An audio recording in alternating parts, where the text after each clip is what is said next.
Hello, I'm back. We're in sunny Yorkshire, except it's snowing.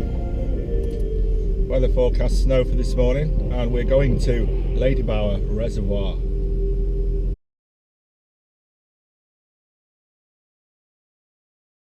So, as is usual with all my shoots, this is bonkers. So if any of you know Yorkshire and the Peak District, they're very close together. We're actually travelling over the hills towards Sheffield, and then we're going to drop down and over the Strines, which is a particularly treacherous road. So I've just stopped here because this is Langsett Reservoir, and I've got some really good shots from this location just here.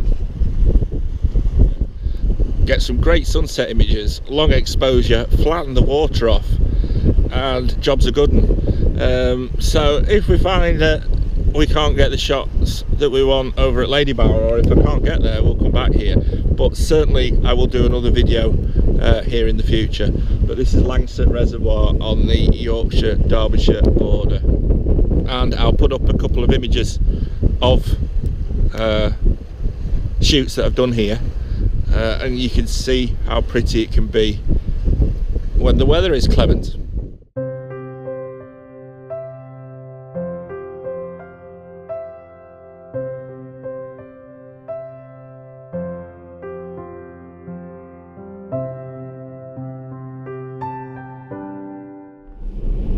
My advice for what it's worth is don't go out with a specific plan that you're intending to be rigid to. If you go out and the weather is inclement, or the shot that you want isn't there, go somewhere else. So now we're going to hit the Strines Road. In fact, we're on the Strines Road. Keep your fingers crossed. It's not looking too bad at the moment, but as soon as we go up in elevation and get over the Derbyshire side, then we may well find that things get a wee bit worse.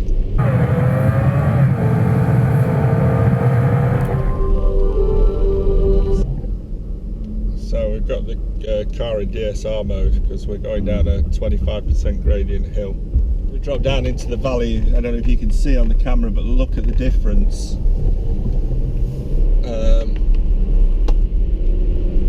In the sheltered area, there's no snow at all. Conditions are deteriorating quite rapidly.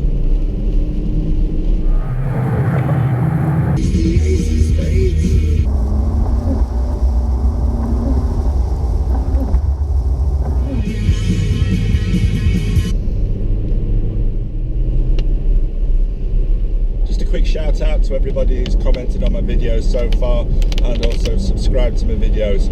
I'm really chuffed that people are enjoying them, and the ones that aren't saying anything, so thanks to you too. To Aussie Bloke, that's my muff.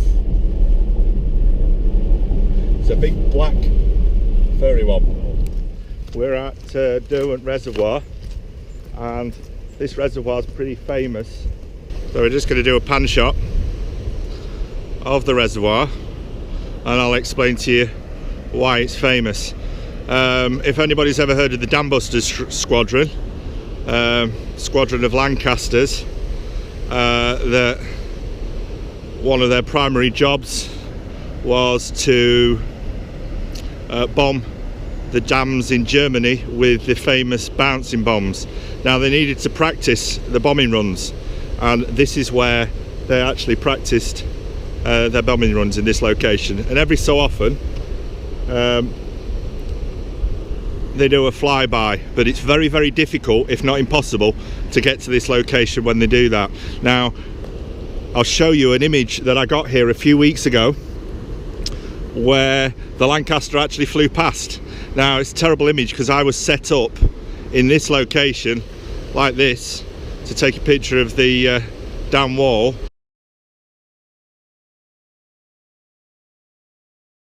and it flew up from behind me here, and I had my filters on and everything, so I had to turn around quickly in manual mode and try and get the shot, which we managed to do. It's an interesting shot, but it won't win any prizes or any awards. and a wonderful memorial to the dam busters. This stone erected by public subscription to the gallant men of 617 Dam Buster Squadron RAF, who successfully breached the dams of the Western Germany in World War II using the bouncing bomb devised by Dr. Barnes Wallis. Derwent Dam was chosen because of its close resemblance to the German dams for intensive low-level practice and bomb aiming techniques. This country's got some wonderful architecture and some wonderful history, and reading something like that really sends shivers and tingles down my spine, especially at this time of year with Remembrance Day just passed.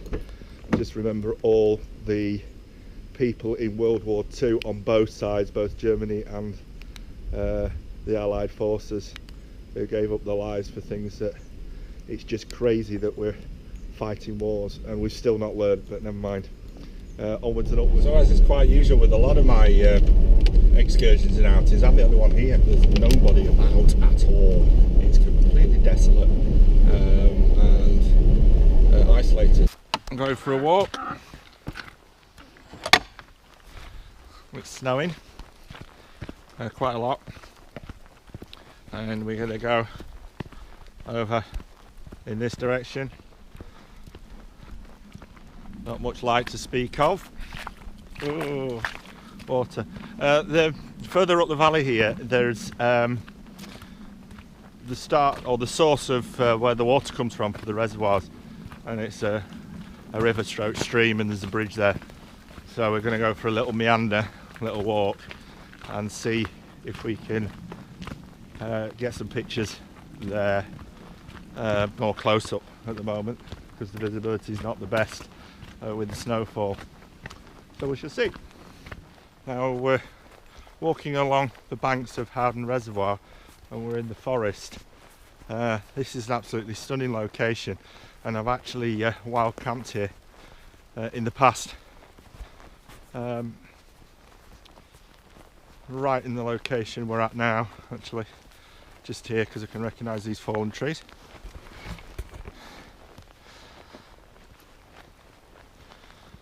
Beautiful to wake up to in the morning.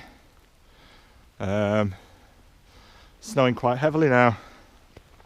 So, as is usual with all my shoots, this is bonkers. We're in the middle of a snowstorm.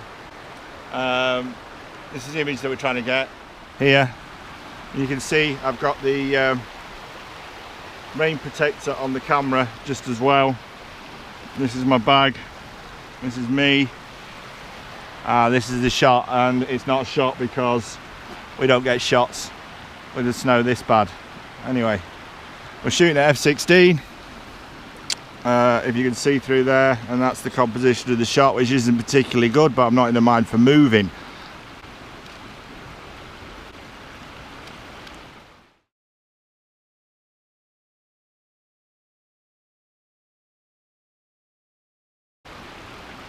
But we're going to have to, so let's go and find another location. As is usual with landscape photography, sometimes it doesn't quite go according to plan. It's still snowing very heavily. So what I've done is I've come under the shelter of the trees, and we're going to try something a little bit different. This is the shot that we're after.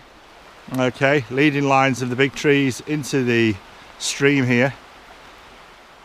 We're going to shoot at f/16 and f/20.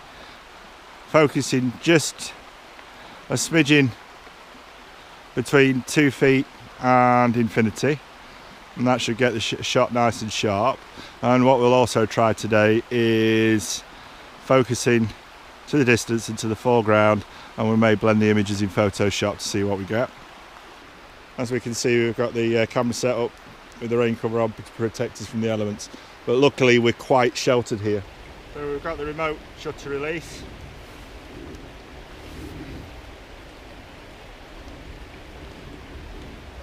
The composition up. I really hate this rain cover.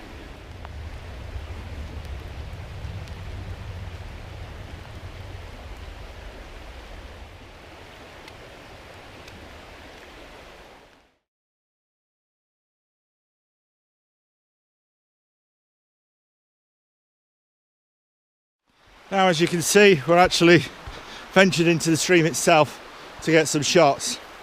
I've not videoed me getting the shots. I'm going to pull the camera out because it's getting a bit wet. But what we've done is we've exposed for the snow and then also exposed for the darks as well. And we'll blend those together in Lightroom and see what we get. The images look nice, but just purely depends on if I've got a shot where there's not snow falling on the lens. I've had to keep wiping it, so we will see.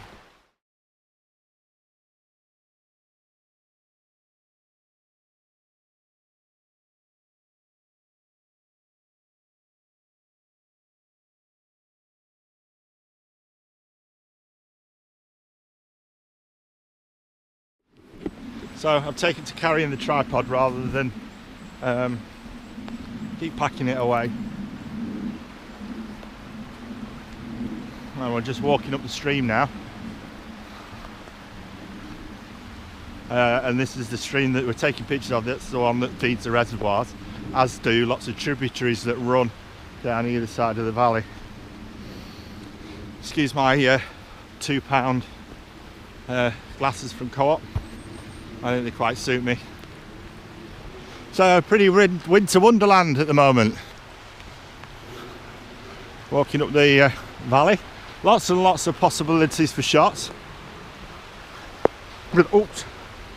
There you go, almost fell over again. But I know where I'm going, at least I think I do. There's a bridge up here and it may make a nice image. Images are what it's all about. So you've got to ask yourself what brings you out here in the depths of winter to get pictures of beautiful scenery. Well, I can't answer that one. All I know is I absolutely adore it. I absolutely love it. And the main reason for me posting the videos is if it gives anybody inspiration to get out and take shots. Borrowing that from Tom Heaton. Ooh. I've just gone knee deep in a load of peat. Yeah, but if it gives people inspiration to come out and take shots, then that's it. Jobs are good, isn't it? If you don't come out and you don't try, you don't get. And that's something I want to again reiterate with my videos. I'm going to show it warts and all, and people will think to themselves, why does he go out in weather like that and then comes back with nothing particularly special? Well, that's the whole game, and it'd be dead easy for me to put videos on where things are just successful, but then people will think to themselves, I certainly would, will think to themselves, well, look at him and look at all the other ones that put pictures up or videos up. They go out, everything's perfect, they get great pictures, and I go out and it rains or it snows, or I get water on the lens, or the composition's not right, or I slip on my backside and my camera equipment gets wet. Well, it happens to us all, and if it gives people a bit of entertainment to see it happening to me, that's great. And it gives people the, don't want to use that word again, inspiration. Can we think of another word? I need to get the thesaurus out. If we can think of, if it gives people the motivation, that's the word I'm going to use. I'm not going to nick Tom Eaton's word of inspiration. I'm going to use the word motivation from now on. If it gives people the motivation to get out and take pictures, brilliant. That's what I want. You can't see it, but in the distance there's a big hill. If you walk over that hill, it takes you back to the reservoir I showed you near the beginning of the video, Langsett Reservoir. I can't believe it, look, the wind's now changed, and this is the shot I was after. And no chance, zero chance of keeping the lens clean. So we're gonna have to improvise and go to the other side and take a picture up the valley instead, and then I can't moan. This is going to be a quick bung the camera on, take the shot, to take the camera. I'm not liking that rain cover. It's hindering things. Well, it's going on. Rain cover's going to go on.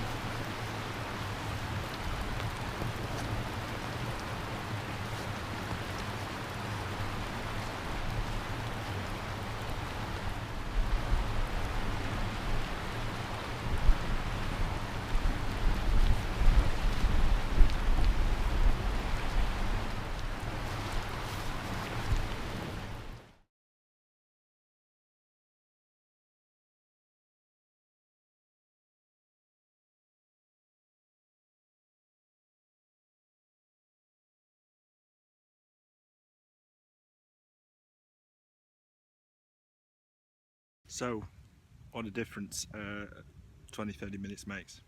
This is what we're looking at the moment. So we're shooting backlit into the sun, and we've got the 10 stop on and the polarizer on, Nisi polarizer on. I'm just waiting again for the sun to go behind the clouds so I don't get horrendous lens flare, because I'll still get it with the 10 stop. And we are shooting at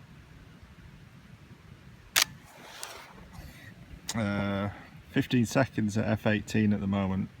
Now the sun's going in. Okay, so here we go. Everything's set up. So I apologise for the fact that you can't see what's going on there. But this is the view that we're after. Come on, come on, come on, come on. Click.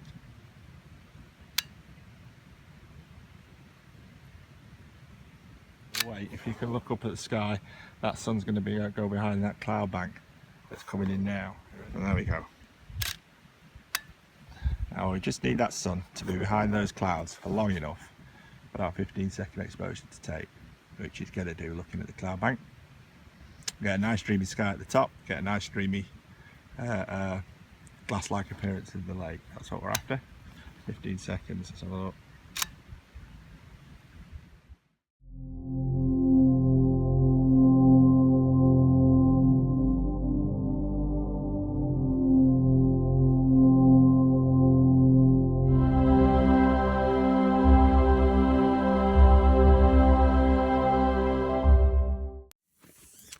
So we're just walking off the shoreline, if I can find a way out, and I'm hoping that the images that we've got there will make the whole trip worthwhile. It's getting quite chilly, I'm cold, my backside's wet, I've been sat on the ground. Also, I'm not eating anything today. And it's now gone half warm. I'm in the car, just warming up. I think I got myself mildly hypothermic there. Shivering a little bit, that's what sitting on wet rocks does. And you're not noticing the time, but never mind. Hope you enjoyed the video. I'm going to go home for a cup of tea and a bacon sarnie. If you like the video, please subscribe and we'll do more. Speak to you soon. Bye.